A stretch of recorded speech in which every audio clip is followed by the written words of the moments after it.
SNDP യോഗം general secretary Vellappally നടേശനെ അധിക്ഷേപിച്ച മുസ്ലിം league നേതാവ് KM Shaji നിയുക്ത MLA രംഗത്ത് വന്നു.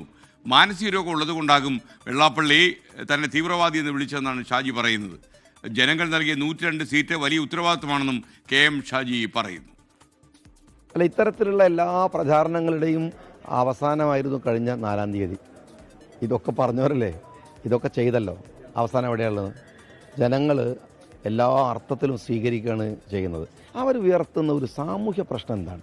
ഈ നാട്ടിലെ ദുർബലരായ മനുഷ്യർ, നിരന്തരമുണ്ടാകുന്ന രാജ്യത്തെ അഴിമതി, മനുഷ്യരുടെ വിശപ്പ്, അവരുടെ ബുദ്ധിമുട്ടുകൾ, അവരുടെ വീടില്ലായ്മ, ഇതൊന്നും ഈ മനുഷ്യന് പ്രശ്നമല്ലല്ലോ. പിന്നെ ഇതിങ്ങനെ പറഞ്ഞുകൊണ്ടിരിക്കുകയല്ലേ, ജനങ്ങൾ മറുപടി കൊടുത്തിനും പറയണു. ഇനിയും പറഞ്ഞുകൊണ്ടിരിക്കുകയാണെങ്കിൽ അതിൻ്റെ ട്രീറ്റ്മെൻറ്റ് എന്താണെന്ന് അവർ തീരുമാനിക്കട്ടെ. വല്ല മാനസികമായ രോഗമായിരിക്കും. തിരൂരിൽ നിന്ന് നിഖിൽ പ്രമേഷ് കൂടുതൽ വിവരങ്ങൾ നൽകുന്നു. നിഖിൽ, എന്തായാലും വെള്ളാപ്പള്ളി നടേശൻ ചെറുതായിട്ടൊന്ന് ഒതുങ്ങിയിട്ടുണ്ട്. കാരണം ഈ തെരഞ്ഞെടുപ്പ് ഫലം അദ്ദേഹം പ്രതീക്ഷിച്ച രീതിയിൽ വന്നില്ല. അപ്പോൾ ഇനി കൂടുതൽ പറയേണ്ടതെന്ന് ചോദിച്ചാൽ ഒതുങ്ങിയിരിക്കുകയാണെന്ന് തോന്നുന്നു. ഗുഡ് മോർണിംഗ്, പറയൂ. തീർച്ചയായും വെരി ഗുഡ് മോർണിംഗ്. അതിരൂക്ഷമായിട്ടുള്ള വിമർശനങ്ങളായിരുന്നു കഴിഞ്ഞ കുറേ നാളുകളായി മലപ്പുറം ജില്ലയ്ക്കെതിരെയും മുസ്ലിം ലീഗിനെതിരെയും ഒക്കെ വെള്ളാപ്പള്ളി നടേശൻ ഉന്നയിക്കുന്ന സാഹചര്യം ഉണ്ടായത്. കഴിഞ്ഞ ദിവസം ഇന്നലെ മാധ്യമങ്ങളെ കണ്ടപ്പോൾ കൂടിയും അദ്ദേഹം KM ഷാജിയെ തീവ്രവാദി എന്നാണ് വിശേഷിപ്പിച്ചത്. അദ്ദേഹത്തിന്റെ ചില പ്രസ്താവനകളെ ഉദ്ധരിച്ചുകൊണ്ടായിരുന്നു അത്തരത്തിലുള്ള പ്രസ്താവന അദ്ദേഹം നടത്തിയത്.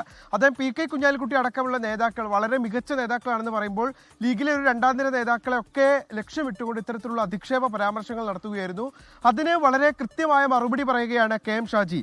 താൻ ജനകീയ കോടതിയിലും നീതിന്യായ കോടതിയിലും വിജയിച്ചവരാണ്, തൻ്റെ മതേതരത്വവും തൻ്റെ നിലപാടും തെളിയിച്ച ആളാണ് എന്ന് അദ്ദേഹം പറഞ്ഞു വെക്കുകയാണ്. നിരന്തരം ഇങ്ങനെ പ്രസ്താവന നടത്തുന്നത് വെള്ളാപ്പള്ളിക്ക് എന്തെങ്കിലും മാനസിക രോഗമുള്ളത് കൊണ്ടായിരിക്കും എന്നാണ് KM ഷാജി പറഞ്ഞു വെക്കുന്നത്.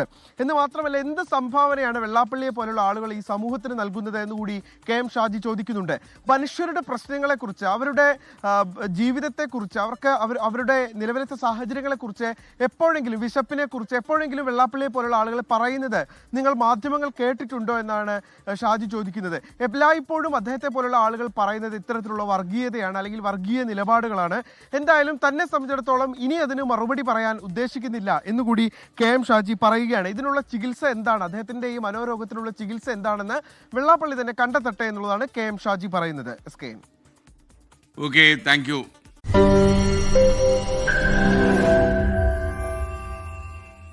ലോകത്തെവിടെയായാലും ഏത് സമയത്തും 24 വാർത്തകളും ഓഗ്മെന്റഡ് റിയാലിറ്റി പാക്കേജുകളും എക്സ്പ്ലെയിനറുകളും വിശദമായി കാണാൻ ഞങ്ങളുടെ YouTube ചാനൽ നിങ്ങൾക്ക് സബ്സ്ക്രൈബ് ചെയ്യാം.